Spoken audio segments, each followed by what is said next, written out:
in the video. Recipe.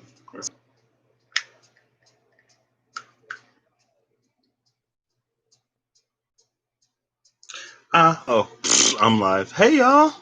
Oh, I've been live for like 10 seconds too. Howdy, howdy, howdy, howdy, howdy there. Howdy, howdy, howdy, ho. Welcome in.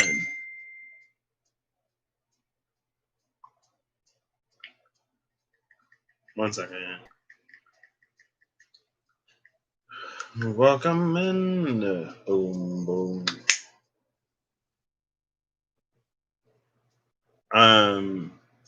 Yeah, let me. I need to take care of something really quick. Ooh, girl. Oh, God. That's what happened when I act a whole gosh darn fool. A whole fool. Not a half fool, not a quarter fool, not a three quarters of a fool, but a whole fool. Go to the Whole Foods, pick up a whole food. And it was only like a minute long anyway. Okay, hey y'all. Um I almost didn't come live today ish. I've been actually very productive today. Um I had a very interesting dream last night. And I feel like I just talk about my dreams now and then I pull cards and I call it a video. But yeah, I had a very interesting dream last night, and this thing has been happening in my dreams for I guess the past 2 nights now, where I'm interacting with people in a way that I haven't necessarily before, and it's weird to try to explain, but it feels like there are some people within a dream that are characters in that movie, but it feels like there's other actors in the movie now instead of just like a character in the movie. Like if it were a video game, you have NPCs, the non-player characters. It's like there are other people playing the game with me. And I've kind of been like, at first it was just a voice. Like yesterday was a voice, but today it was like interactions. And there was this thing that I did, or a thing that I would do. Well, I think I only did it like once or twice. And I'm using the oh, that's the book. I'm like, hello. I'm using the Ascendant edition. No, yeah, the Ascendant edition. No, the Journeyman edition. I'm using the Black edition of the Weaver Tarot, the darker one. I think I can't remember if it's the Ascendant or the Journeyman. I think it's the Ascendant edition, and the Journeyman is the new one. But anyway, a couple of people popped up. New York, Tiffany Pollard popped up in my dream last night, and she was in this little booth, and she looked squished. She was doing something. She mentioned Ricky Lake. Um, but anyway, there's a whole bunch of irrelevant stuff. I did see like I ran into like two random people, and then we decided to hang out. I guess it was going to be like my last night on campus before I left, and I had basically like a few nights on campus free, like in a dorm with the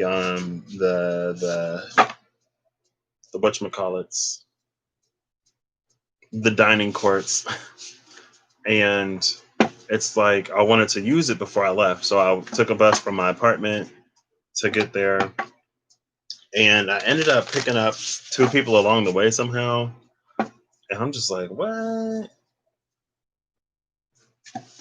And we were all gonna stay together. Ooh, there's that pillar again. No, that's the high. No, wait. Yes, the pillar. The pillar in reverse, and some other card in reverse. Now the pillar came out yesterday on my Legacy channel, and it ended up being really, really good. Who is this? Who is you?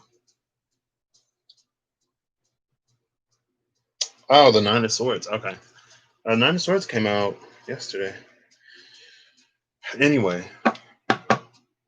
and I ran into these two girls, and then I go to the dorm, and I can't get a room. Well, I had one room, and it's like I had laid down and take a nap, and then a bunch of like college age dudes come in. I'm like, oh my gosh, I gotta get out of here. I can't even sleep.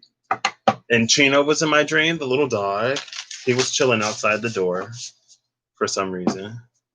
I don't think Well, he's kind of sort of popped up in one dream, kind of sort of, but not really.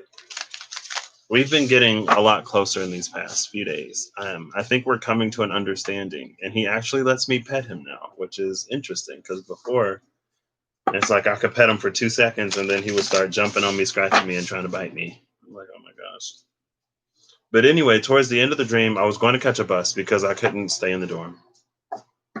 And there were a whole bunch of people, like on some college campuses, on mine in particular, pedestrians just run across the street, girl. It don't matter if the Walkman is on or not. It don't matter if cars are coming or not. People just go. And so the bus was about to depart, and so people like ran after it. And I was like walking up to the intersection, and I was like, I'm not about to run for a bus because I don't do stuff like that. That's just not me. I'm not really a runner. It's like if I'm gonna miss the bus, I'm gonna miss the bus. I'll just wait for the next one, right? If I'm late to class, I'm late to class. um,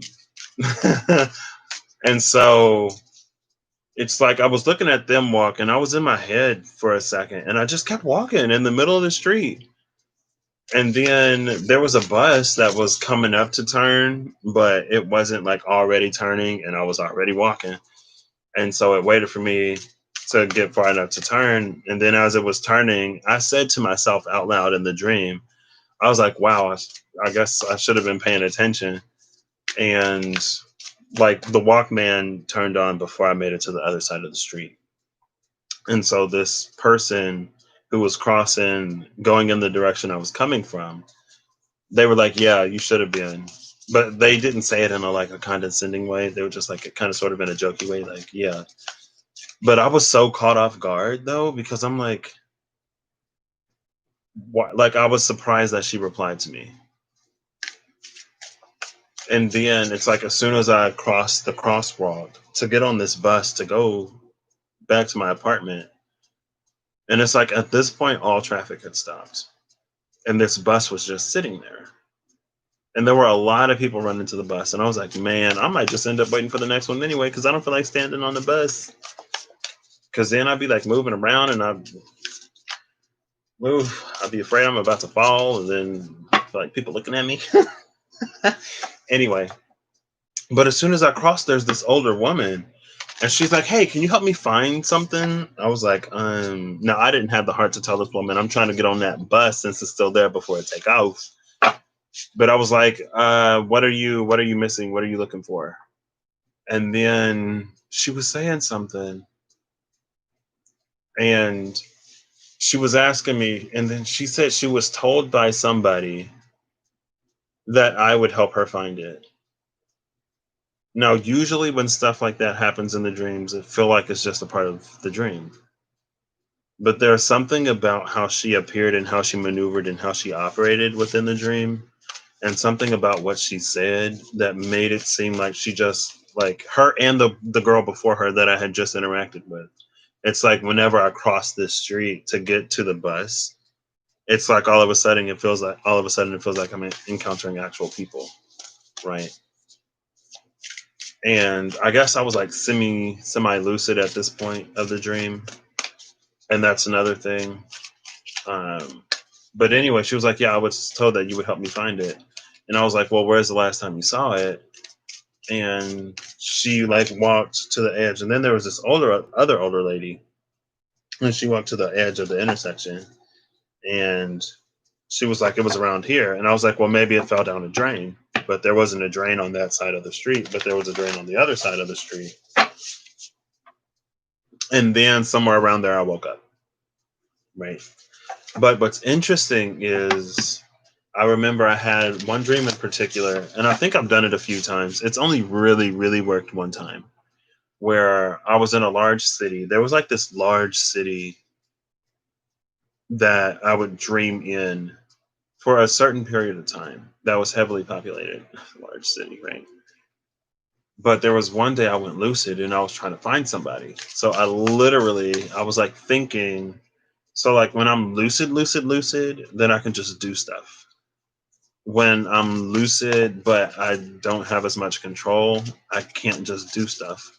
but I can still like learn to navigate. Um, well, it depends on what I'm trying to do at the same time. Um,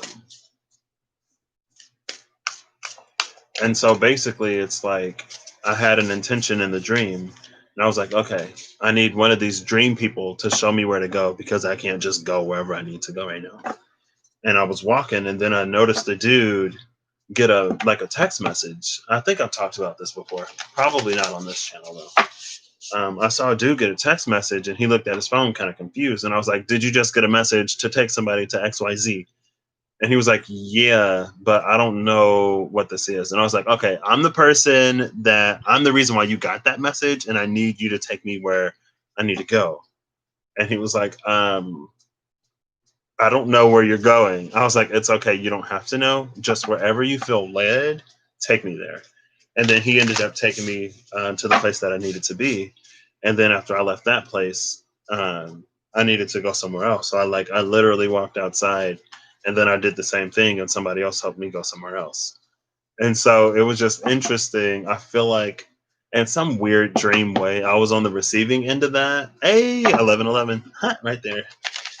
I always like 1109 is my angel number now. 1109 and 1112.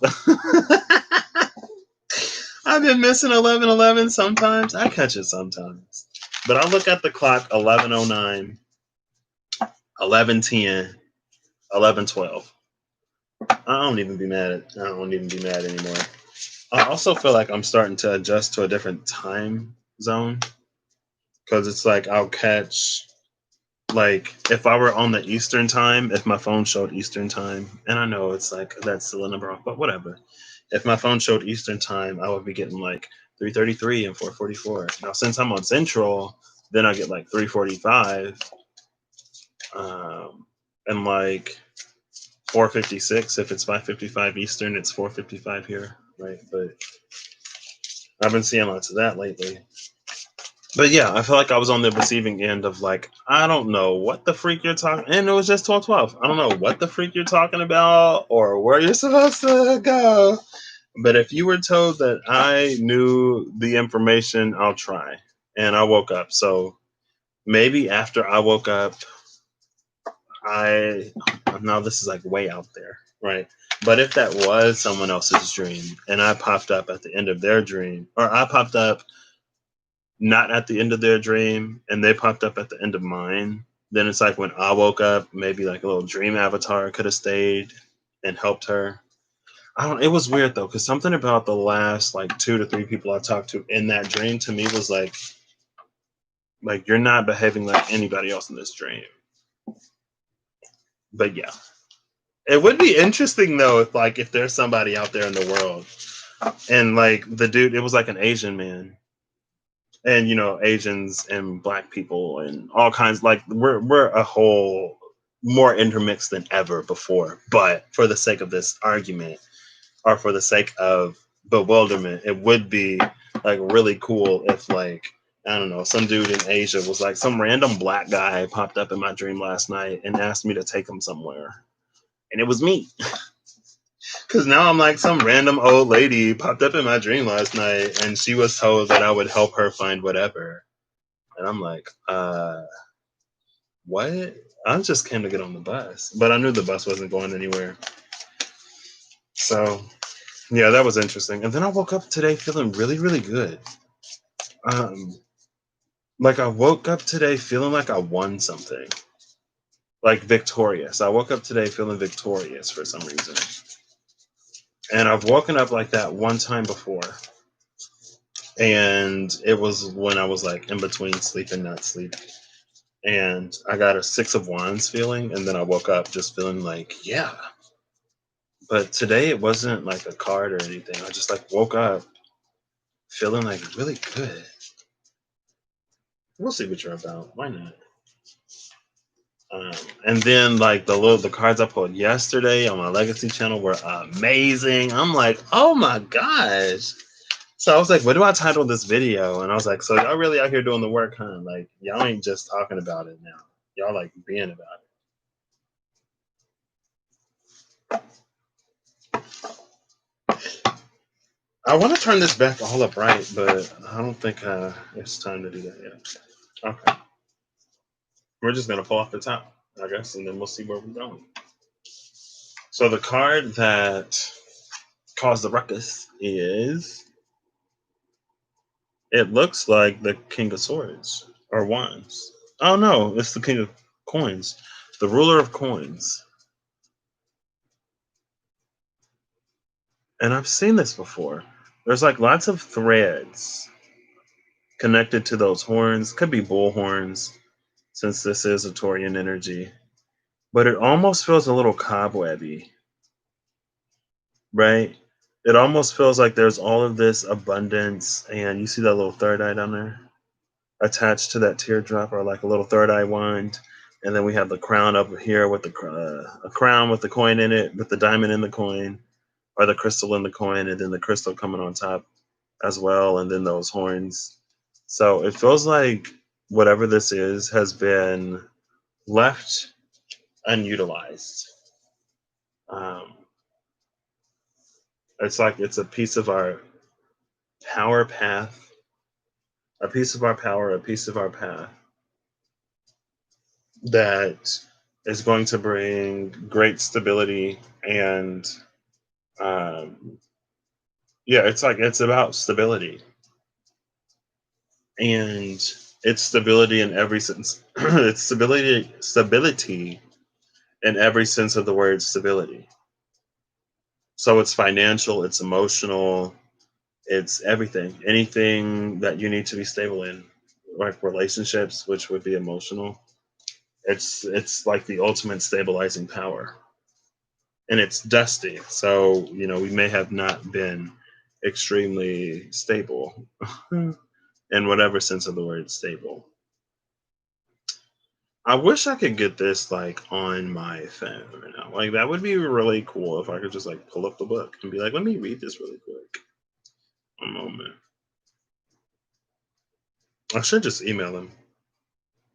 Email him. Actually, I'm gonna look at my phone and I'm gonna try to do that real quick. Um, because I'm feeling good today. And like there's something, it's like I feel like my soul and my heart have aligned in some way, if that makes any sense. Because it's just like, and then here's this email from Nintendo. Unfold the adventure today. Because Paper Mario came out today. Um, excuse me. But yeah, it feels like my soul and my heart have aligned in some way. And it almost feels like something has caught up to the rest of me, if that makes any sense. And I don't really know how to explain it, but it's how I feel. So give me one moment. How I email y'all? Who I email? Who I email? So yeah, I'm like, yeah, I am. If you have any questions, reply to this email. Thank you. Ooh, thank you. Thank you. Threads of Fate. What is this? The Weaver Tarot.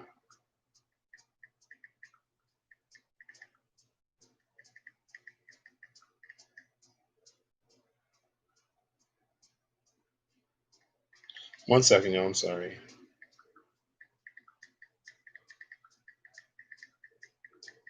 Ascendant and Journeyman editions of the Weaver Tarot.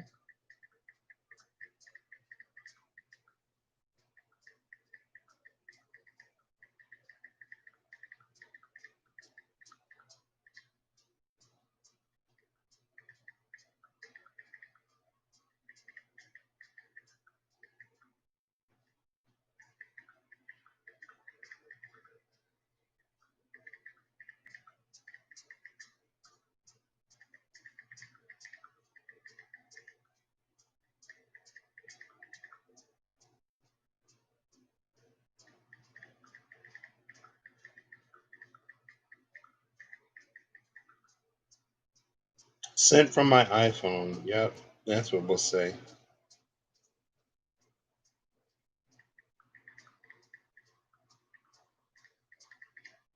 No. I almost put like all the best, Patrick, and then put the stars emoji after it. But I'm like, I'm not doing that. I'm not doing that at all. I've had enough people call me Patrick Star in my life thinking that, and it's like, y'all know, like when you have a name and there's something that goes along with your name, and you run into so many people, and then it's like everyone's like, oh, whatever. And they're like saying it like it's the first time you've ever heard it in your life that year, that day. It's like, how many times am I going to be called Patrick Star? And I used to work at a front desk of the dorm I lived in. And they were like, oh, hi, if someone calls, and like, if they're like, hey, is this so and such a dorm? You should be like, no, this is Patrick, and hang up, because that's what Patrick Star did on SpongeBob. And I'm just like, oh, haha, yeah, because I want to lose my job. Thanks. But, I guess when you're the first person, or when it's the first time you're interacting with somebody, then it's, I don't know what it is. I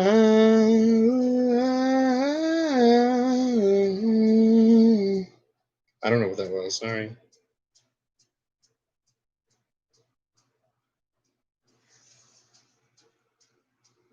I'll be patient. Okay, so yeah, it'd just be like super random if there was somebody out in the world who's like, I had a dream about this random black dude.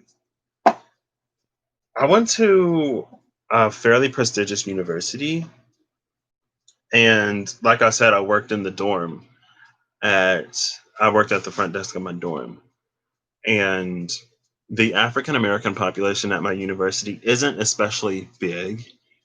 And so it's like sometimes I was the first African American person that some people actually like interacted with.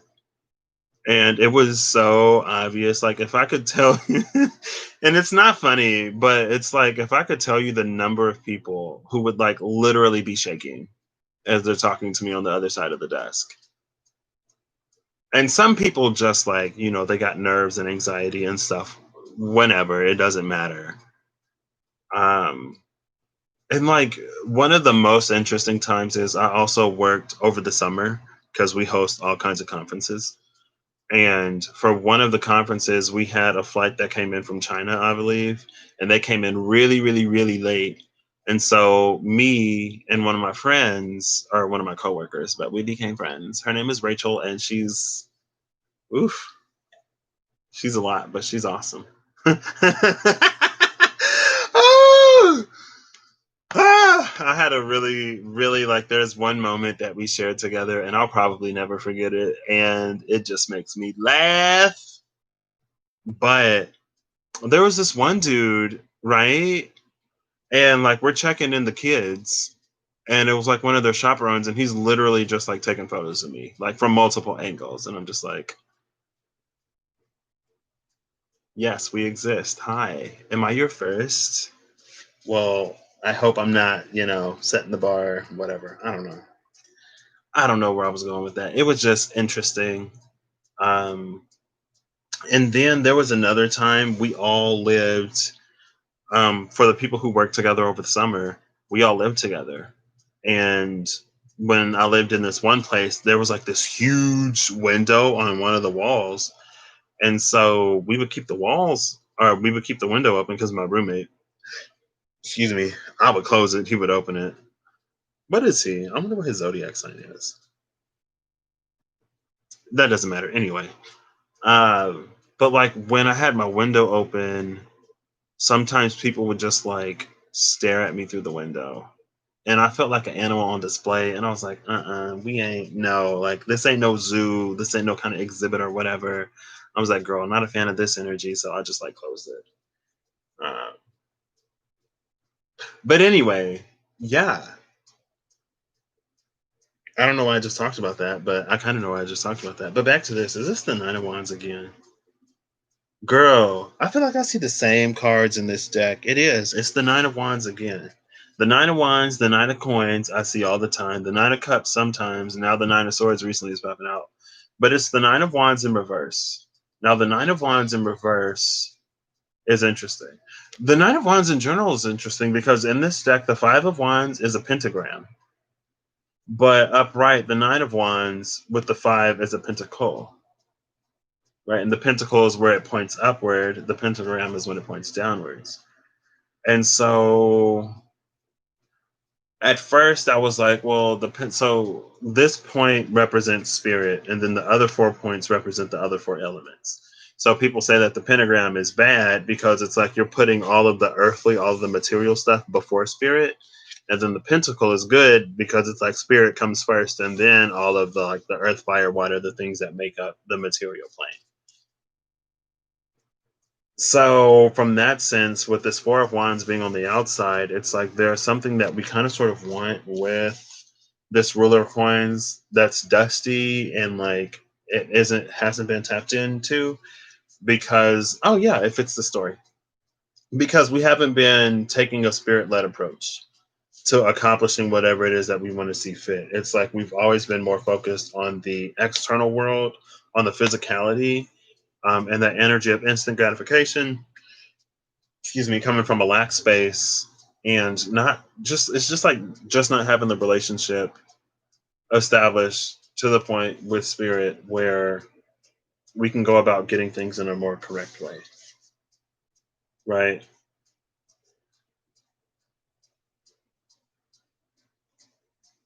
So let's pull this other one.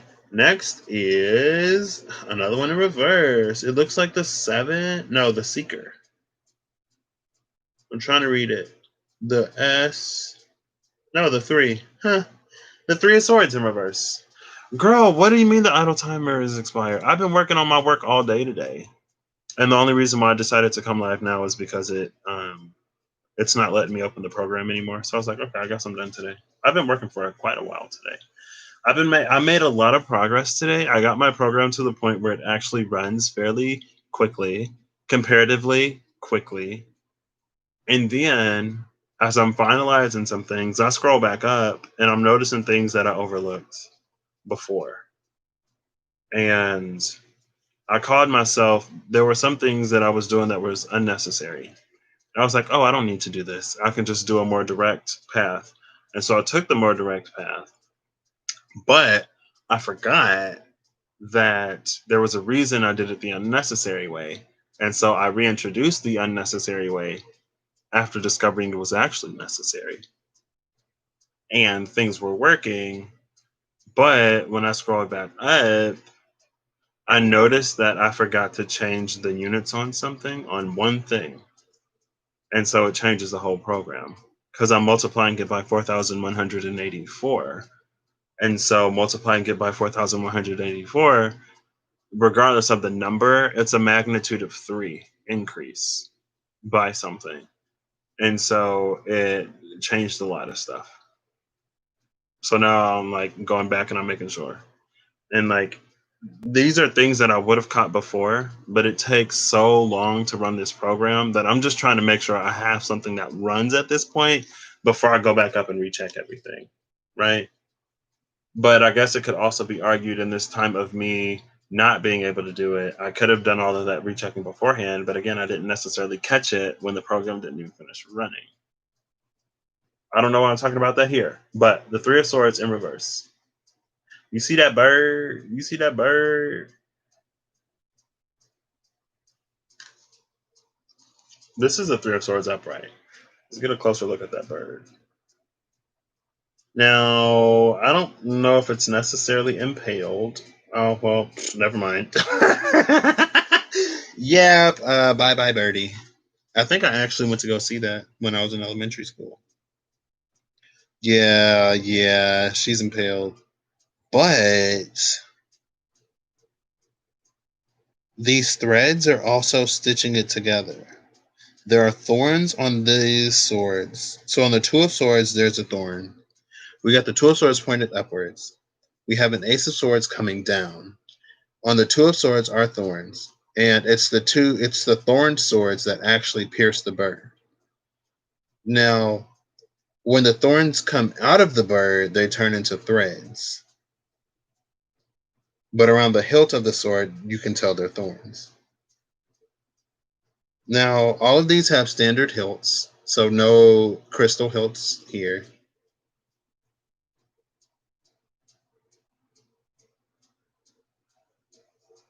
But it looks like the last sword is actually running behind the bird.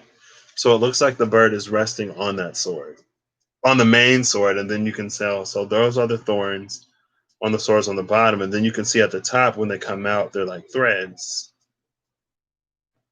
right? And it is the Threads of Fate. That's the name of the company. This deck is the Weaver Tarot, so it's all about threads.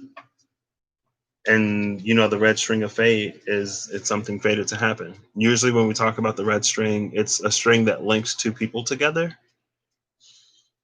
And there's a County Pamu Pamu video, and she had the red string in her video, and I just discovered it in quarantine. And she was like, Kaminari Kamai Tachi.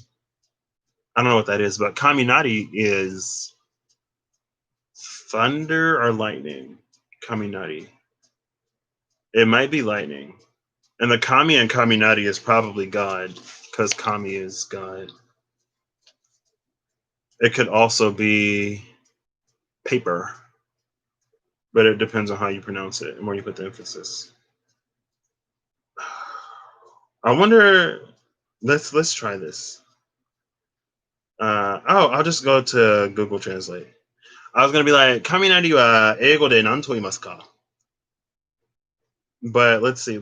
I'll switch Siri over to Japanese, and we'll see if we can get this popping. I'm just curious. Color me curious.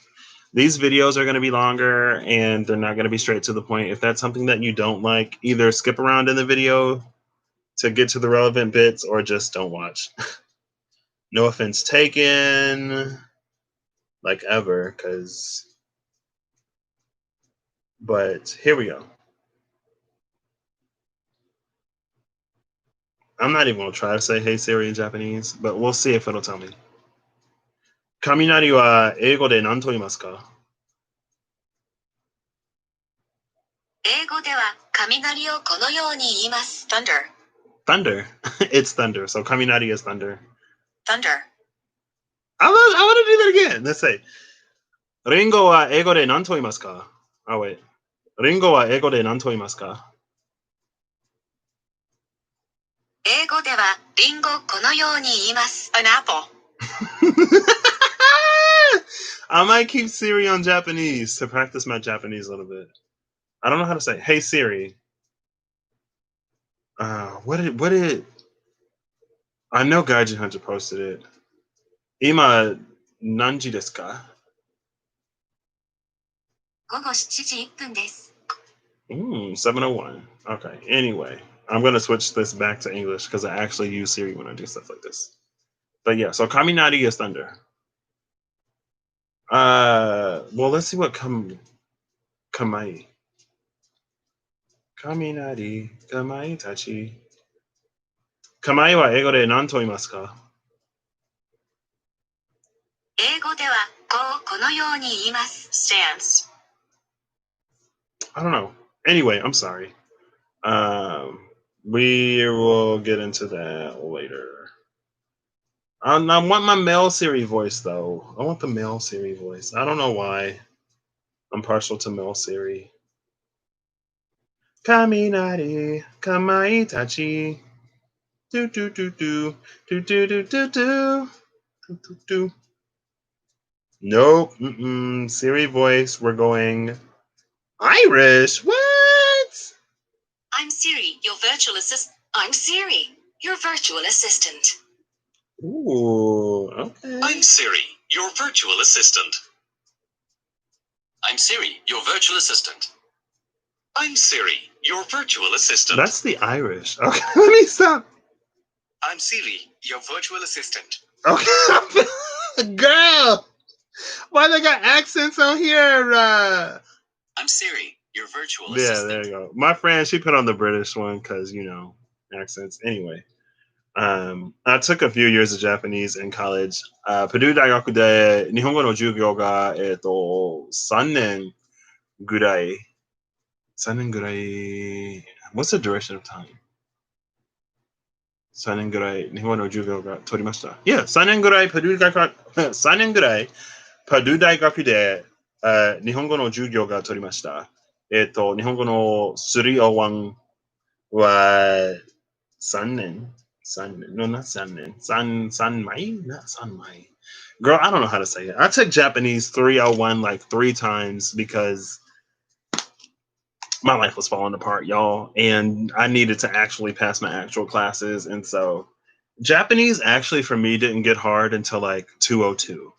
101, 102, and 201 were pretty easy. And then when 202 came, I was like, oh. And then when 301 came, the teacher was like, we ain't speaking no English. And I was like, okay, work, walk, right? Yes. And one thing about learning a foreign language, though, especially when if you're a male and you have primarily female teachers, or if you're a female and you have primarily male teachers, it may be the same. But from my unique experience as a male learning from primarily female teachers, it's like I had to learn how to find my voice in another language. And because it's like when you learn, a lot of times you try to emulate exactly what you hear, especially like if it comes to Chinese or another language where the intonations are very, very important, right? So like ma in Chinese is different than ma, and like ma, like they're three different words. And so like ni hao ma or ni hao ma, right? Ni hao ma. Well, han hao xie. Anyway, I took Chinese in high school for like a semester. And I don't even remember how to no. What means Patrick. Wada is my Mingsi is name, and then Patrick Shu is. What means Shu Patrick? What means Patrick Shu? I don't remember. Anyway, and I guess hey, we have a little bird down here. So I ain't gonna try too hard to make this relevant, but that's one of the interesting things about taking a foreign language in general. Is whenever you learn, you try to emulate someone else's voice to make sure you get the pronunciation and the flow and everything right, right?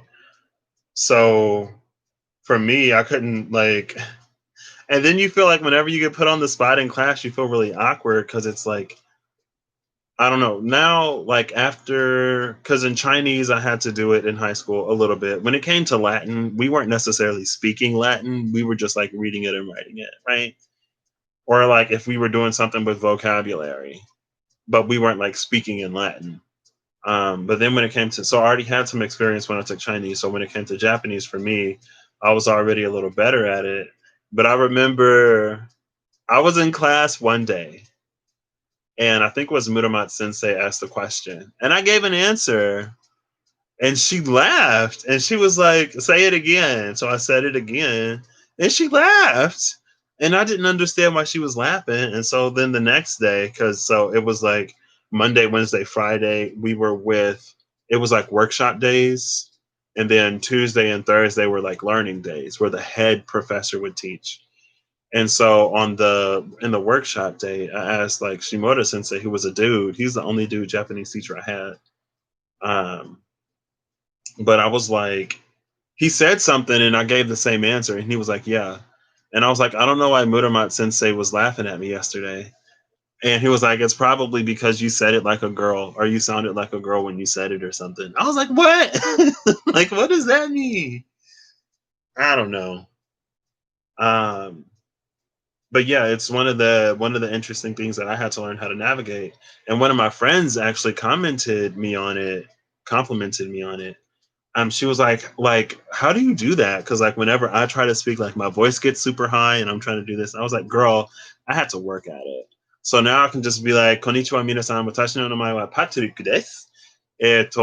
今、アメリカに Tomemasu. It's like I'm staying in America right now. Anyway, I can talk in my own voice, or it sounds a lot more like this and not like "Konnichiwa minasan, watashi no namae wa Tatsuriku desu." Right? Dozo yoroshiku onegaishimasu. I mean, I can talk like that, but I can also be like, Anyway, that was a whole digression. But there's something about when these swords pierce this bird where the thorns turn into stones. No, stones, threads. Now, threads indicate that this is something that was kind of sort of fated to happen. But this bird isn't fated to stay in this state, right? And I think that's why we have one sword running counter to the other three.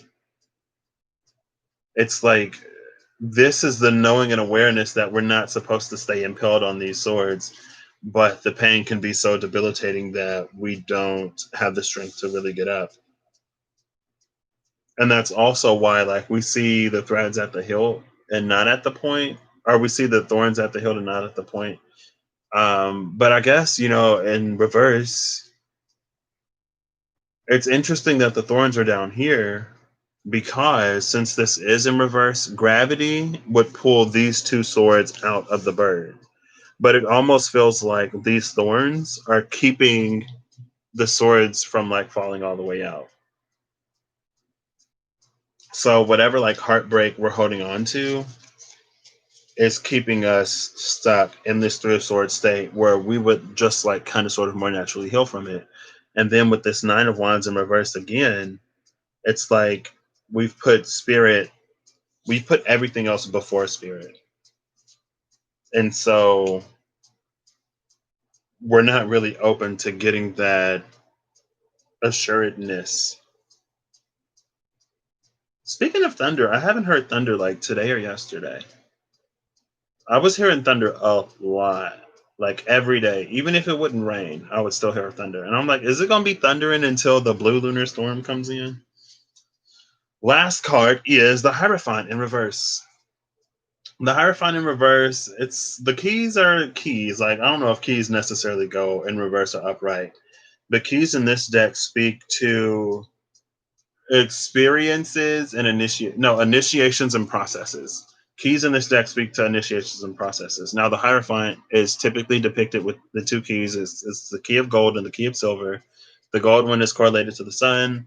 The silver one is correlated to the moon. I know in Christianity and the Bible, it talks about the keys to the kingdom and stuff like that. So there's always keys on the Hierophant. But then we have this moon here, this crescent moon. And then what's that right there? A tooth. With the tooth comes wisdom and experience. So here's we have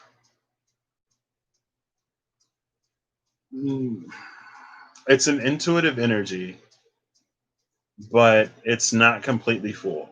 Now, when it comes to the Hierophant, that intuitive energy isn't completely full because it's the duty and the job of the Hierophant to translate all of those upper level conversations into words that average, ordinary, everyday people can understand. And so with this Hierophant card, it's almost giving me, it's like with everything sort of on the table right now, I think it's for us to have an understanding that we were kind of sort of operating at a limited capacity. And as we gain more and more experience operating from that limited capacity in a way that is more aligned with our souls and our soul's path, then we get granted access to these keys. And once we get one key, it's like the sun, the moon gets fuller, and then when we get the other key, the moon gets even fuller. And so when the moon is full, and we have both keys with the energy of the Hierophant, it gives us the ability to enter the realms of the high sage or the high priestess, but be able to decode the information and string it together in a way that we can more fully utilize. It's like when it comes to high priestess energy, it's like you get bits and pieces of the story. You may not necessarily get the full story. Um, And also with High Priestess energy, there's a sort of Sphinxy type of energy to it, where even when the High Priestess is divulging information,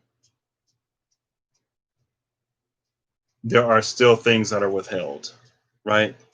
And that could be one of the reasons why we see like a crescent moon on a lot of High Priestess decks, at least a crescent moon on a lot of High Priestess depiction on a lot of depictions of the High Priestess, because even when she's revealing that information, something still remains hidden, and it's almost impossible to get like a 100% accurate translation. And it's not impossible, but it almost violates the codes that run and operate down here when you're given a complete answer, because there needs to be a certain amount of room for interpretation because free will must be maintained. Um, and I guess it could be argued that if you are asking with your free will, then you should be able to get a complete answer.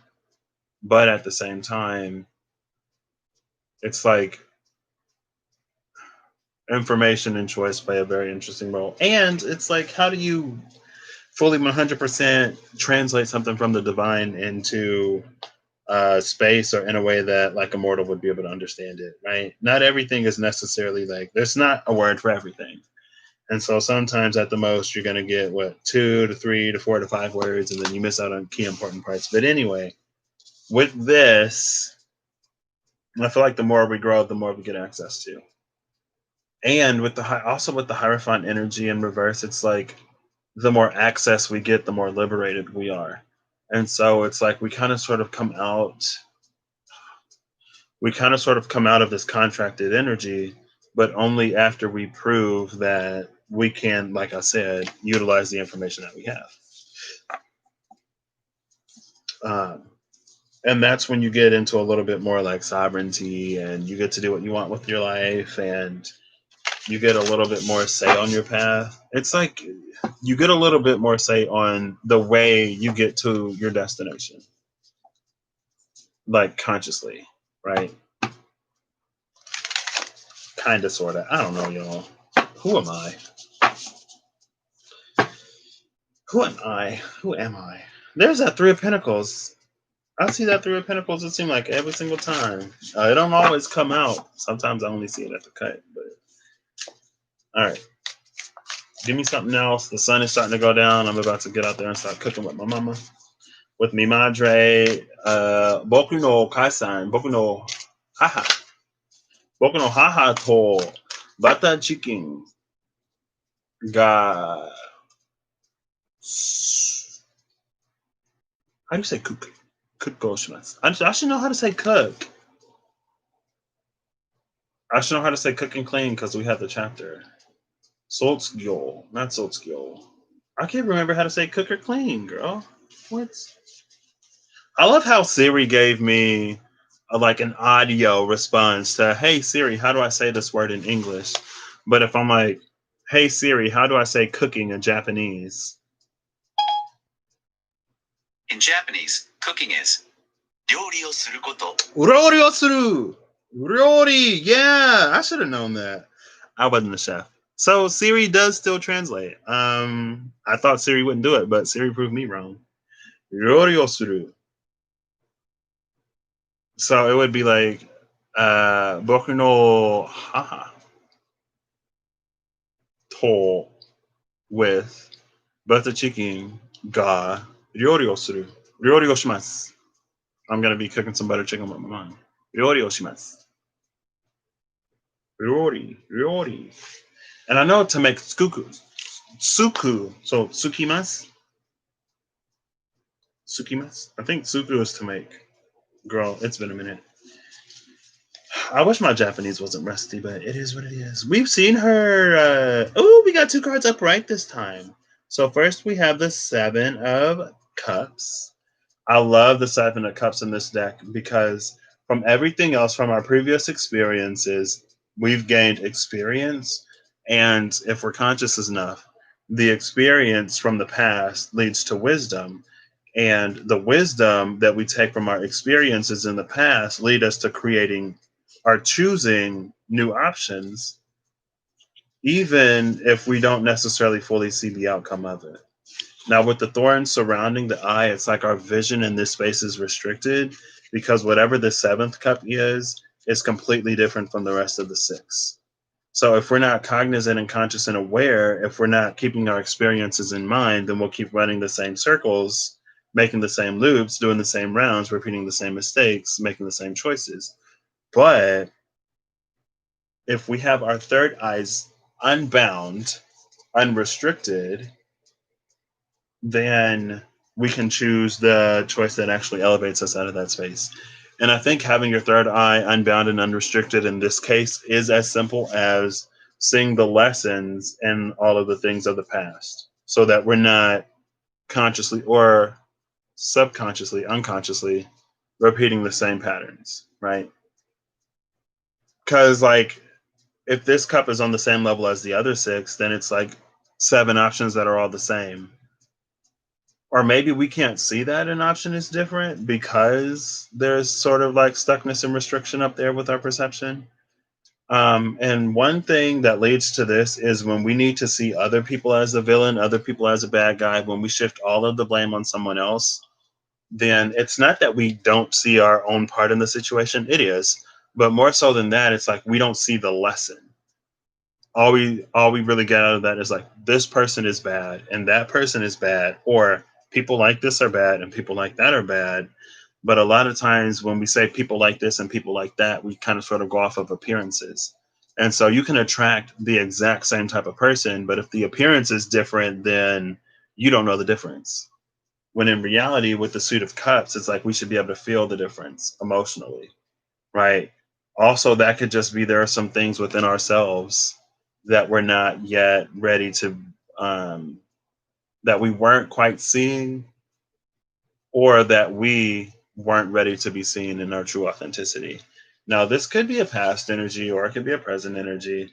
I feel like depending on, if you've done that work foretold by the tooth, and the tooth was also on the Hierophant, wasn't it? Committing to the wrong types of people, and now you're afraid of commitment, but you're not taking into consideration. It's like you want commitment, but you're afraid to be disappointed in commitment.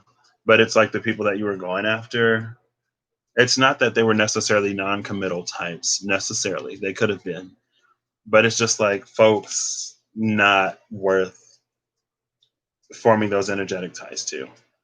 Um, and maybe also with the Three of Swords that came out in the previous round, it could be the case that you've created the circumstances for stuckness because those two swords had thorns on them, and now here we see thorns surrounding the third eye. Now, it's not piercing the third eye. It gets really, really, really close. It's not, but it's surrounding it. And so I feel like since it's surrounding it again, it's like you don't even see, or you didn't even see the things that you didn't see before.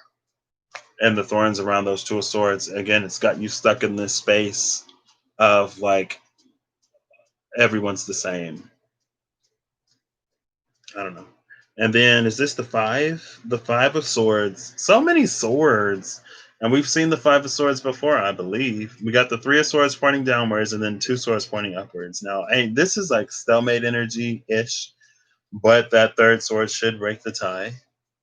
But since this third sword is breaking the tie and it's pointing downwards, it's almost like it's holding whatever this is in place. It's keeping you indecisive and it's keeping you stuck. Now, let's see what other symbolism we got in this card. We got some roots. Roots are about community and communication and growth. And then we have two swords with crystal hilts, and it's almost in the shape of lungs. I see this as lungs. And when it comes to lungs, I'm reading that as speaking. Oh, snap. What is that? Hold up. What is this? Is that a heart? Is that a ball of worms? These swords are actually piercing something. Oh. So four swords are piercing the lungs.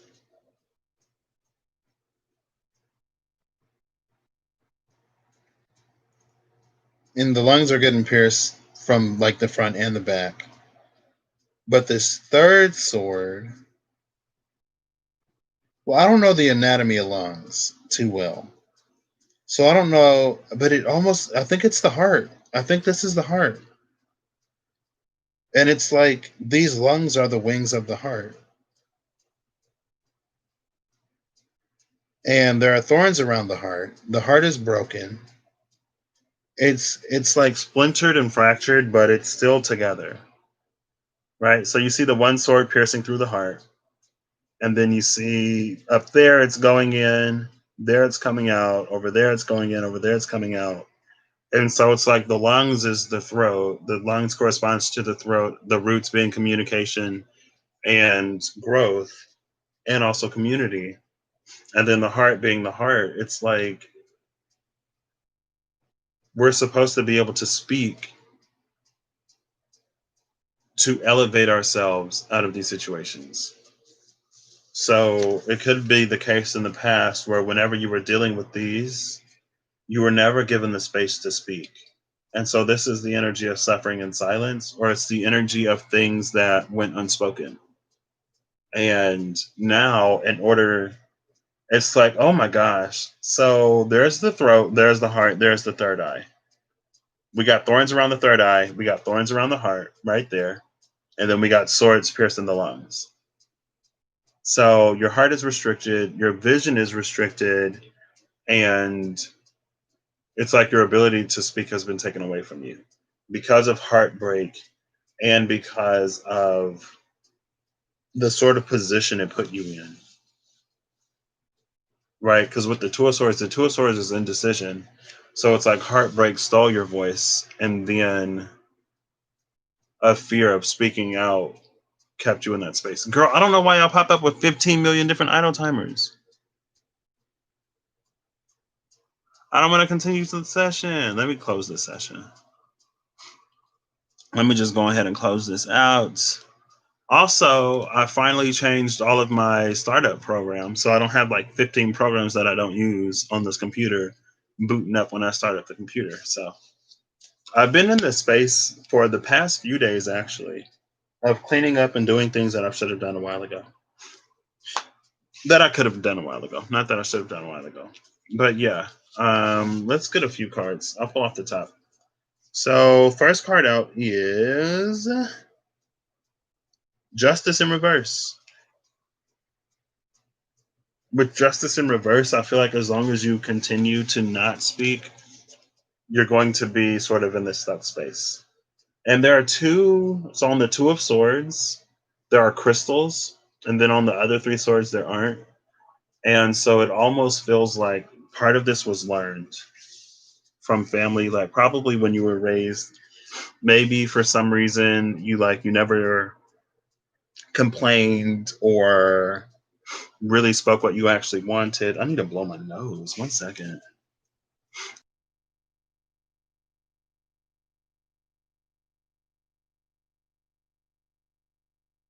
I guess I'll do it later because I don't know where my box of tissues went. So maybe when you were a child, you never really spoke up um, for whatever reason. Or I know some people say that like children should be seen and not heard, or so and so should be seen and not heard. Your voice just wasn't taken seriously when you were a child. And so you kind of sort of grow up muting yourself or just tolerating things. For whatever reason, you were tolerating stuff you didn't necessarily have to tolerate. And so since you never spoke on anything, that's one of the reasons why you kept repeating the same patterns. And so maybe one of the lessons that you were really supposed to learn through these past partnerships is to be more vocal, to speak what you actually want and to speak your heart. Um, because it almost feels like moving forward, if you've done all of the work, you're not necessarily going to encounter the same toxic situations, but you're not going to be as fulfilled in those relationships if you're not speaking. So I encourage you to speak always. And if you don't feel safe speaking in that dynamic, then it's not a dynamic that you should be in. And I don't want to say like you should or you shouldn't, but ultimately at the end of the day, when it comes to relationships and partnerships and all kinds of stuff, friendships, whatever, we should feel comfortable like being authentic in who we are. But I think that's why this justice is in reverse. I feel like with this justice in reverse, things aren't going to change until you change them. And like also with justice in reverse, it's kind of sort of like I just said. It's like you could get something good, but since you never speak, you go unfulfilled in certain areas. And so once you go unfulfilled for so long, it builds up within you. And then you begin to project frustration on all kinds of other things because of things that you're not doing or saying. So learn how to use that throat. And then here we got, oh, no, no, no, this is different. The world. The world is in reverse. I was like, oh, we finally got some cards up right. So we got justice in reverse and we got the world in reverse. I feel like this is like it's exactly what I was saying. Until you learn how to speak your truth and until you speak, you're gonna encounter the same situations. And whatever this chapter is, it's not gonna be resolved. It's not gonna be closed. And it's like even when it is closed, it won't be because it's like even when you're being treated better, if you're still left unfulfilled, you're gonna be harboring frustration from that unfulfillment, and then it's like you're going to be projecting and like boiling over in ways and the person isn't even going to know why, and then you're not even fully going to say why. So that throat's important for lots of things. And then we have the tower, nope, the hermit in reverse. We have the hermit in reverse, and I feel like with the hermit in reverse, this could be that energy of again projecting things on the outside instead of on the inside. um it's almost like with the hermit in reverse, it's like you're always digging into someone else's darkness. Right? You're always finding the fault in somebody else. You're always like psychoanalyzing somebody else. It's like, well, you didn't get this and you didn't get that when you're growing up. So you act in these ways now to accommodate or compensate for whatever. Or you got this wrong with you and you got that wrong with you.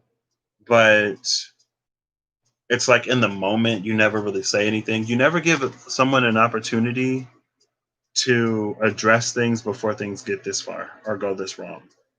Um, and ultimately, at the end of the day, if you continue to do that, you're going to cheat yourself out of something really amazing because with any relationship, it's going to come with a growing curve or a learning curve where you're still learning each other, right? And not everyone does things for the same reasons. And so it could be the case that you're interpreting something as one thing when in reality it's something else. But if you had that conversation, if you speak, you would get to understand and know exactly what's going on. And that would save you a lot of headache and heartache and heartbreak if you come upon a situation that really works for you, but then you discover that you're the reason why it didn't work out, right? Then it's like you have regrets, like regrets. Oh, if I would have said something, then we could have done this, or we could have still been together, or blah, blah, blah, whatever. Again, everything in its own time, but at the same time, be sure that you take what you need from the experiences so that you don't have to keep repeating them. Okay. Now I'm going to do top of the deck, middle of the deck, bottom of the deck. And I'll just pull two cards to clarify each. Yeah, yeah, yeah, yeah, yeah. That's Juice by Lizzo. Blame it on the girl we just saw you. Oh, baby, ain't my fault that I'm out here making. Bottom of the deck is the High Sage. So the High Sage is going to be sitting at chilling at the bottom of the deck this time. We see that third eye in there. We see that whatever that is. Is that a sword? It's a wine. We see that wine. We see the phases of the moon. Things come and go. We see them two little moon phases right there. I feel like the High Sage right now, it's telling me like it's for us to know when to speak and when not to speak. And when we do speak, it's for us to know how to speak. Um, there are some things that must be spoken in riddle. I think my mom is live. Maybe not. She might just be loud. It's about knowing how to speak it when we do speak it. Um, it's giving me the energy of like So the reason why I say I leave the title cards in the decks because there are some things that are to be experienced. It's my personal belief, and I'm not going to say everybody should do it the same way, but it's my personal belief that when the cards are telling me or when I'm getting that something needs to be experienced, then I don't typically like to speak on it. Um, because when we speak on something, when we know something, we go into the situation with a preconception of the situation. And there are some situations, it's almost like whenever we're encountering a new chapter, we could be faced with something that may look the same on the outside, but if we apply the lessons that we are supposed to have learned, then we'll get a different outcome. Or we'll find out that it actually looks different on the inside, right? And so if you go into that with a preconception, then it already further, it's like it puts, oh gosh, I can't even talk about it. Oh, that was a mistake. Yeah, we're going to let this clear itself because now my throat got scratched. But it puts more weight on a certain side and we're not seeing it fully the way it's supposed to be. So, and again, like, I don't intentionally do that. And when I do intentionally do it, I say it, right? Like, I feel like this is something that you're just going to have to experience.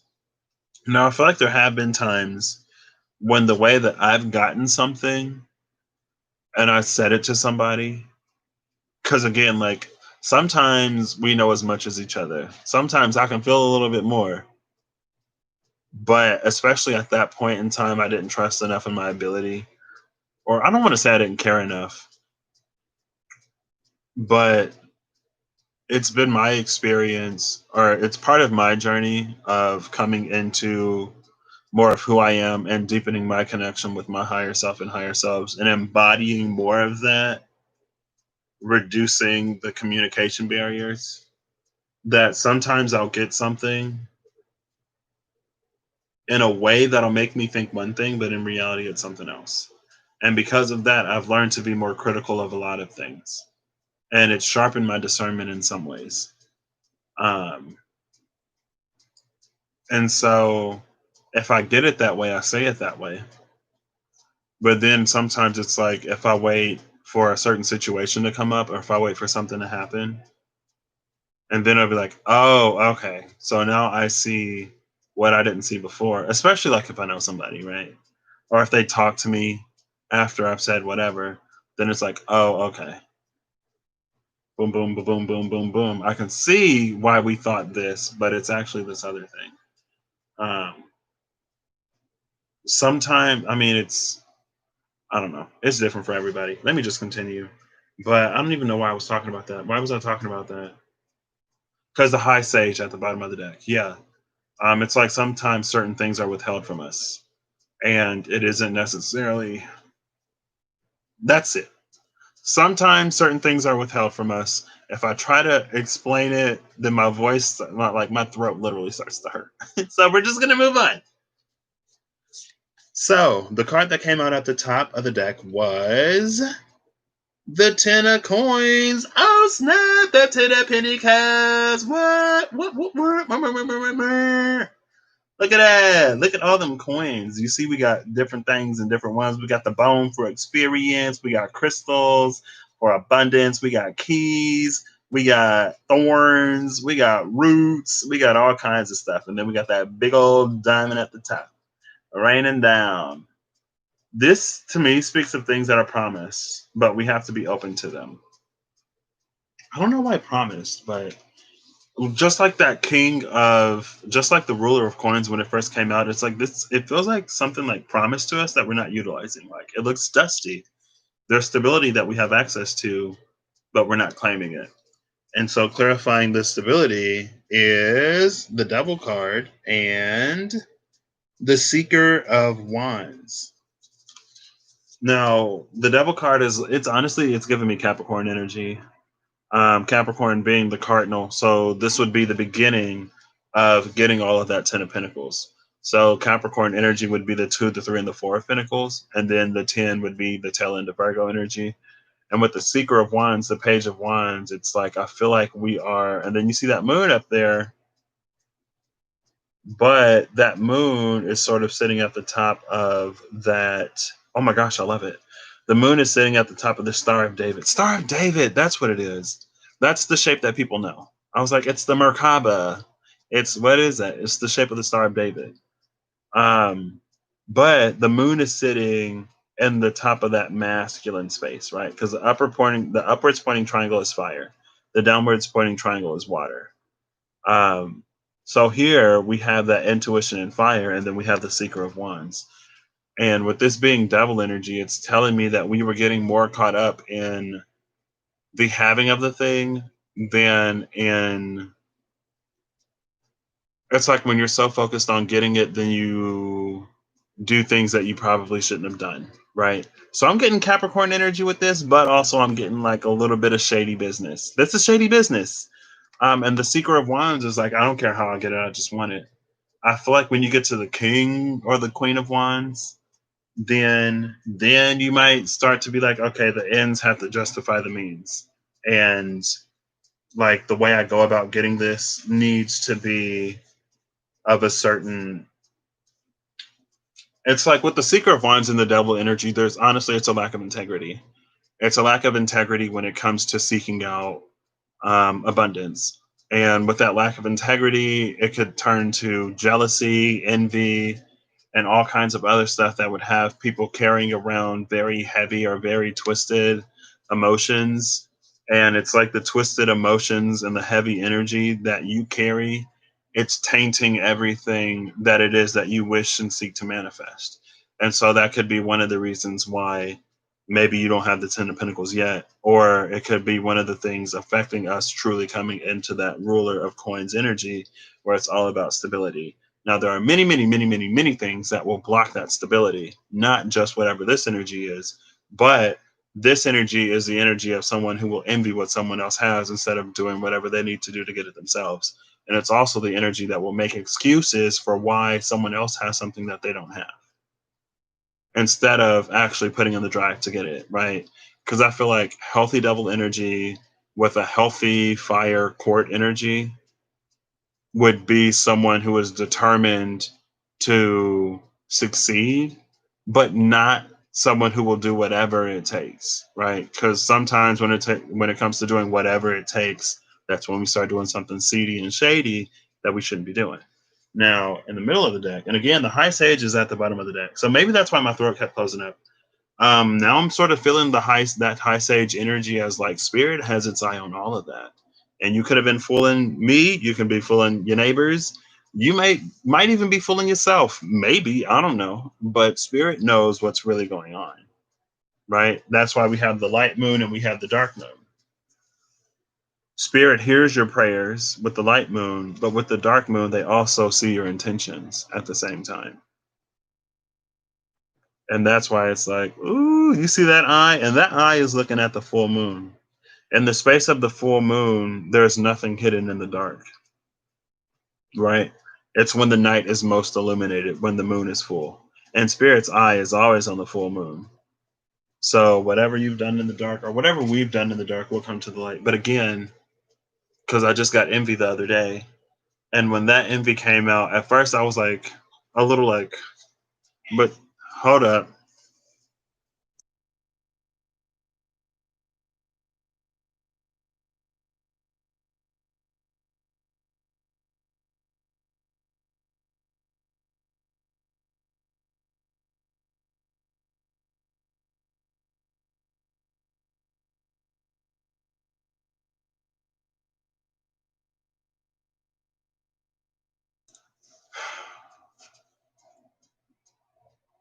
What time is it?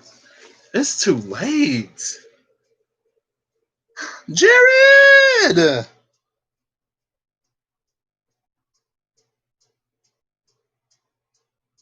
Yes, I'm so happy for him. It's 7:43, so 43 is a 7, so it's kind of short of 7-7 anyway. Um, yeah. at the end of it, it was like the envy wasn't necessarily malicious. It was just like it seemed like it was stemming. It seemed like a child.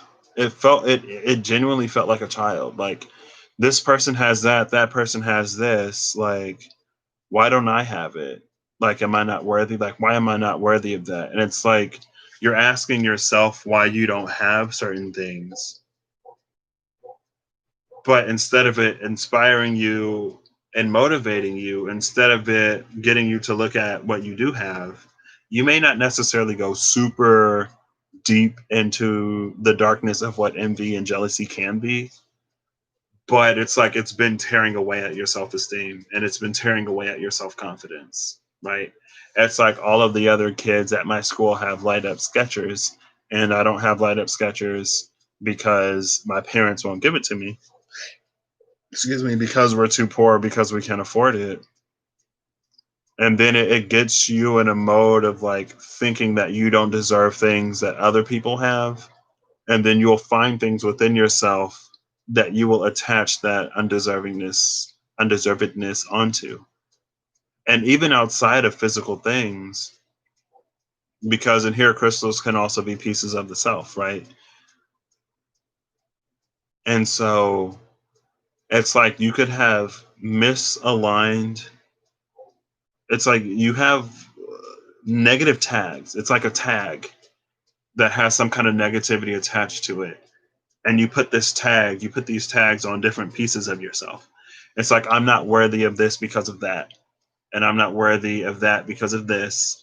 And then it's like you keep tagging stuff. And some things have multiple tags. And the things with multiple tags are probably going to be the things that are hardest to work through and let go of. But that's kind of sort of what I'm feeling with this devil energy as well. That's one of the things I'm feeling with this devil energy. Now, some people are just envious and nasty. And if you're just envious and nasty and you're doing shady things trying to get what someone else has, then this high sage is like, I see you, and you best believe it's going to be coming back. I don't remember what I was doing. And I guess it's interesting that the devil card came out. I don't remember what I was doing earlier, but it just came to me that, like, the devil is coming to collect. It's like the devil is coming to collect his due. So if y'all have been, and it was just like super, I don't want to say it about everybody, about all celebrities, but I also don't necessarily want to feed into stuff that may and or may not be true. But we know that some people in Hollywood have been involved with some shady stuff for quite a while. And now it's starting to come to the light to the point where we're starting to charge and prosecute people for what they've done. And it also feels like there are some things that are being, it almost feels like there's some retribution being dispersed. There's some judgment and some justice happening. And we may not necessarily, and again, I say this very, very, very, very loosely, but we may not necessarily know what people have done in the dark to get to where they are, or what people continue to do in the dark, because it seems like for some reason, when some people get some money, they just go crazy and they just start doing stuff that they have no business doing. And it's like the devil is coming to collect what was done in the dark. As all of the energy is shifting, as we're coming out of these shadows, it's like the devils are coming to collect. So hopefully he ain't coming to collect on us. I'm good. So, but yeah, it's like even if you don't, it's like, and again, like the innocent part of it, like the not so innocent part of it would do stuff purposefully to try to take what someone else has. The innocent part of it will have all of these negative tags. And so when they try to manifest something, it comes with some sort of negativity because it's ultimately coming from a lack space or it's coming from a comparative space. Um, Now, here in the middle, at the middle of the deck, is the Ruler of Wands in reverse. So yeah, like I just said, if this was the king or the queen of wands, maybe they would have some integrity. Ruler of wands in reverse is not having that integrity, right? Because it's like the ends have to justify the means. And then we have the snake biting its own tail here. And so I feel like, are there thorns on that or no? Yeah, there are. Well, maybe not. Let's see. No, those aren't thorns. It looks like a sword of fire, but it's the wand. And then there's fire at the top. Okay.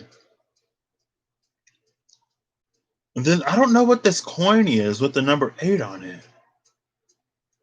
It's like 2 leaves and the number 8. I might have to look into that. Um, Also, there's a triangle on here. If this were upright, there's a triangle and then there's a dashed triangle. If this were upright, it would be fire, but since it's in reverse, it's water, right? And with this being in reverse, it's that I kind of sort of actually wait. There are two interpretations of this. Well, no, because it's in reverse. Okay, so upright, I would say like this is the proper way. In reverse, with the snake biting its own tail, it's like the king or this ruler of wands has the knowing that the ends must justify the means, right? Because whenever you go after something, the energy which you attracted from, it's like if there are multiple filters like this. Let's see if I can do it like this. Okay. So here we are on this side. Here's the thing we want. And here are two filters that we have to pass through. So as we approach these filters, as we pass through these filters to grab what we want and to pull it through, whatever energy we have or whatever energy we cross these points with is going to be the same energy that gets attached to the thing as we pull it through. So if you have lack mentality and all this negative stuff, when you pull through something that you want, it's getting tainted as we pull it back out, right? And I think that's why the ruler of wands has that snake biting its own tail. It's like it keeps its ego in check. It's making sure it's doing it in the right way, because if it's done in an improper way, you're going to have to pay your dues. Now, the cards clarifying that are the Ace of Swords upright and the Seeker of Cups in reverse. Now, it's interesting that the Seeker of Cups is in reverse because I was talking about this water energy with the triangles pointing downwards, right? And then you can see like the dashed triangle and the solid triangle. I feel like the dashed one is like the energy behind the energy, and then the solid one is how we actually perceive it or see it. Upright, I feel like that snake biting its own tail would, again, it would be us keeping our ego in check, but in reverse, it's like the tail is slipping. Um, and I guess with the Seeker of Cups in reverse,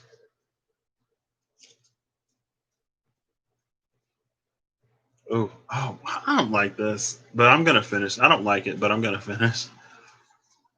And I might try to put I'm not. If this ain't your story, it's not your story. Um, if it ain't your story, it might be the story of somebody around you. Oof, maybe not, but people say that, right? Because energy is fluid. Um, with the Seeker of Cups in reverse, and with the Ace of Swords upright, I feel like with the Ace of Swords upright, it speaks to us kind of sort of knowing. There's a knowledge and awareness that we had. With the Seeker of Cups in reverse, when you see this wishbone, it's giving me the energy of like those entities that sit at the crossroads. It's like someone made a deal with the devil, and the devil is coming to collect. It's time to pay dues. And it's like there's this knowledge and awareness that you were coming at something with a twisted energy. And since you were coming at it with the twisted energy, you may have been operating in the space of twisted spirits. And operating in the space of twisted spirits, being operating in that space where spirits and entities that they just attach to people in lower energies and lower vibrations, right? So if you're feeling envious, if you're feeling jealous, if you're feeling covetous, then it's like that's the that's the space that you're tapping into. Because again, when you reach beyond here, it's like the energy that you carry at each checkpoint on the back end changes the space that you pull from. And then when you pull it through, you may be, as that thing comes to pass, it may be coming attached to some spirit as well, some spirits as well that are riding on that manifestation. I feel like this would have been more in the past than like recently. I feel like all of this is more in the past than recently, honestly. Hopefully people aren't still doing this close to everything happening. If you are, then it's like you're about to get collected on. Like you're gonna get collected on either way. So it's not good in either way, but it's like you're about to get collected on before you even get or enjoy whatever manifestation this is. But yeah, with the Seeker of Cups in reverse, the with Cups being the suit of spirits, with the Seeker being someone seeking something, I feel like you've kind of sort of wandered into spaces that you shouldn't have been in. And with the Ace of Swords, I feel like we always know when something doesn't feel right, when something doesn't sit right. But at a certain point, we don't care, right? And that's somebody who didn't care. Oof. But with that high sage, that's why my throat was like, because my throat hasn't been acting up since I did that. So that was my sign that was like, no, no, like, yes, but no, that's not what it's about this time. It's not what it's about. This is about the people on the other sides who see everything. And it's almost like everything that you have around you, everything that you've manifested your life within everything you have. Here's a box. Within this box, whatever energy I approached the getting of this with is the energy that's still sitting on it. So your intentions, it's all around you. Spiritually, it's there, right? It's like just how you can see someone's aura. And they say like even with things that are attached to certain people, it can carry their aura in it. It's like the same thing. Your everything that you engage and interact with, it carries your energetic signature. And in your energetic signature lies all of that. And that's what the high sage is saying. Like it's apparent, it's known, and it's obvious. Maybe not to man, but oh, the Three of Pentacles. The Three of Pentacles coming out upright. Speaking of building, speaking of partnerships, it's like you've mastered earth. No, you've mastered air, water, and fire. There's the coin with wings, the coin with water, and the coin with fire. That's why I was like, it's like you've mastered the other elements, and now you're coming to the element of earth. Excuse me. And this is upright. The cards clarifying the Three of Pentacles are the Conqueror of Wands, oof, and the Five of Coins. So I guess the Conqueror of Wands is not quite a ruler or sovereign upright. Because we had the Page of Wands in reverse or upright. We had the Page of Wands upright. We had the Ruler of Wands in reverse, the King of Wands in reverse, and now the Knight of Wands is upright. And then you have the Five of Coins. So, like, this Three of Pentacles, it's almost the card of contracts. I'm feeling it as an energy of contracts. I don't know. I think this is just energy floating around. I don't necessarily think that this is like anyone watching this in particular. But again, if it's you, it's going to be you. And there's no running from it. So, but if it isn't, then you may be just as perplexed as I am, or you may not be. I don't really give too much space mentally or emotionally to people that don't really serve me or grow me, or like me. Right? I don't waste time thinking about people that I don't like. Like there's enough that I wasn't doing that it's like I'm not going to procrastinate on you. Like I don't know, I'd rather enjoy my time. But some people like thinking about the people that they don't like. To each their own. With the Three of Pentacles, though, that's a card of partnerships.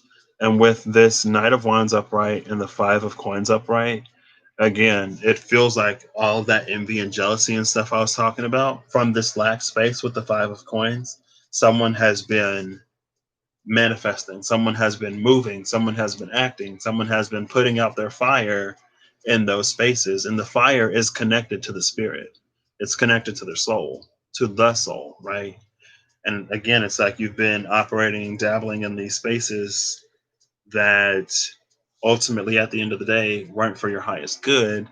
And I mean, we're all responsible. And that's what this Wheel of Fortune that everyone's been feeling is kind of sort of going to do, right? Karmic justice and karmic rewards. So, whatever was done in the dark will come to the light, and day may be breaking. What's this? What's left on the table? It better not be that double card. Oh no, it's the Ace of Swords. The Ace of Swords is here. So we've seen the High Sage at the bottom of the deck with the Ace of Swords. To me, the High Sage, when it actually comes out, that's something that we already know.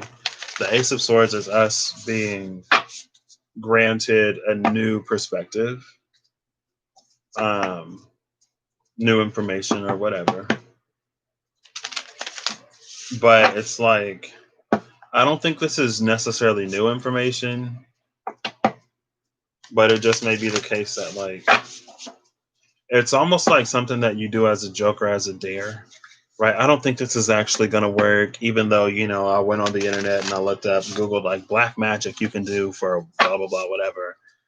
And it's like someone who did it not necessarily expecting it to work. And then it's like you don't see it working, so you thought it didn't work. Now, maybe you were going after someone who was protected, and so there wasn't anything that you could take from that person. But since you engaged in the act, since you formed that contract, since you formed that bond with that spirit, or since you've reached into that pool of potential energetic possibilities, you're still going to reap whatever, right? Now, like I said, if it didn't work and you still got to pay, that's unfortunate, but it's a choice and we all make choices, right? And that's just one of the things that happen with everything being kind of sort of on the internet nowadays. That's the reason why I don't too much, I don't know, I don't have enough faith in the things that I read on the internet or even from some of the people I watch on here, because it's like a lot of the information comes from somebody else. And that comes from somebody else and it comes from somebody else. So it's like continuously watered down. And I don't know. I don't trust it enough to, and like, I'm not that type of person anyway. Like, good or bad, I've always been too lazy. It's like anything I don't have, it's probably because I haven't put in the effort to get it, really. Um, like, my laziness has been my biggest sort of obstacle in life. And like, that's, we are all, a lot of us are our own biggest obstacle. And that's one of the ways I was mine. But I'm not the type of person to like try to take the easy road either. It's like if I wanted it, I'll go about it the right way. I'm not gonna cheat. Like, I don't cheat on homework or anything else. If I didn't do the homework, I didn't do the homework. I'll take a 0. Right. The card that came out is this the Ruler of Cups? Oh, the Sovereign of Cups. The Sovereign of Cups upright. What is that?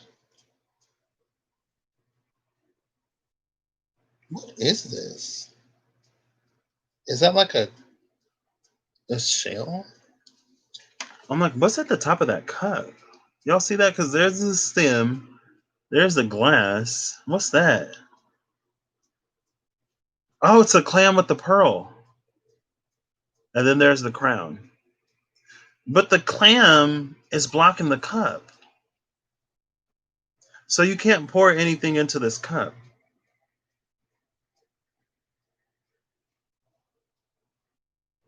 So if you've been in this space of temptation, but if you haven't fallen into it, then it's like you've been made into this pearl. It almost feels like a moment of pause for everybody. And it also almost feels like this moment of pause Like I was saying yesterday or the day before, I think it was the day before yesterday. People say opportunity makes a thief and that absolute power corrupts absolutely. And I don't think either of those statements are necessarily true, right?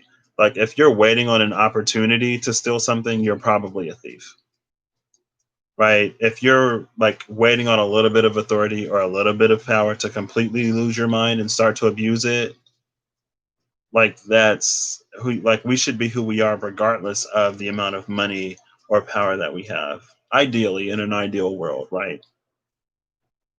And so it's like it almost feels like there was a moment of pause for quite a few people to weed out and to separate out the people who would hold their faith and the people who would continue to evolve and continue to do the hard work, even when there wasn't necessarily any perceived or immediate physical reward, right? Going back to the ruler of cups that we started, or the ruler of coins that we started with. And so now it's like those who would have fallen off, or a lot of those who would have fallen off, a lot of those who would have done something questionable, a lot of them have done it. And again, it's like pearls were being made, crowns will be given, blessings will rain down, and abilities and gifts and everything else. It will all start to come in here, right? We've just had a whole eclipse season that was shifting. A lot of things are shifting and moving right now. But it's almost like for some people, in some ways, whatever movement is happening in the spirit right now, there was a moment of preparation before.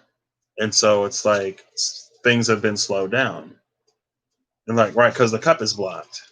But in the cup being blocked, we see the pearl, like through our hardships. And again, it's bringing back the Job energy, right?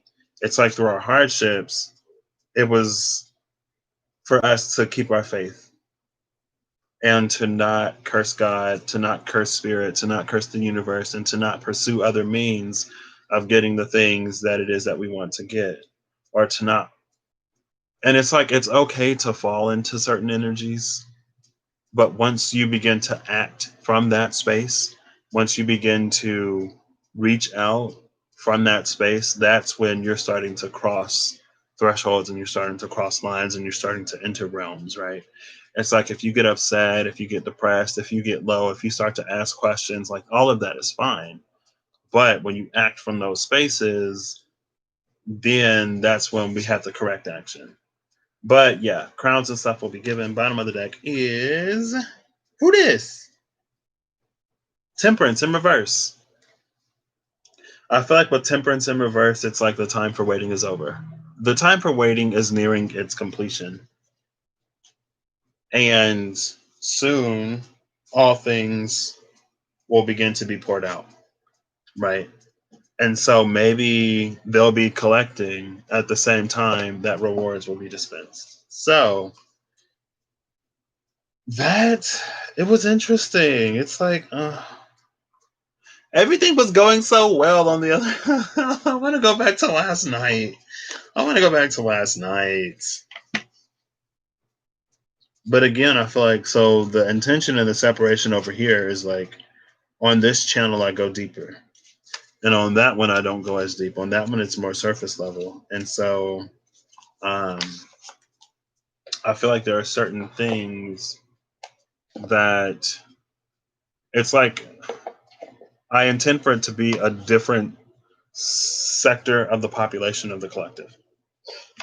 Excuse me, a different part of the collective. So it's like we kind of sort of fall into both umbrellas potentially. But over here, it's like the people or the part that's a little bit more involved. I don't know how to pronounce. I don't know how to say it, but it is what it is. It was so positive yesterday. I'm not disappointed. I'm just like that ended on a very interesting note. But if things got to be addressed, they got to be addressed. Um, so yeah, I hope none of that personally resonates for you. If it does, it does. If it doesn't, it doesn't. But yeah, the wheels are start. The wheels are going to start. It feels like the wheels are going to start turning here pretty soon. like very soon, like within the next few months, especially. And it's almost like some of that is already starting to come through, but then we'll be getting more and more and more of it. And so, yeah, that's it. Um, with every action, there is an equal and opposite reaction. For every action, there is a consequence. And what we do with our minds, with our hearts, and with our spirits, some of that is also an action. And for some of that, there will also be a consequence. And that's all I got to say. That's all I got to say. I'll catch y'all later. Bye. Oof.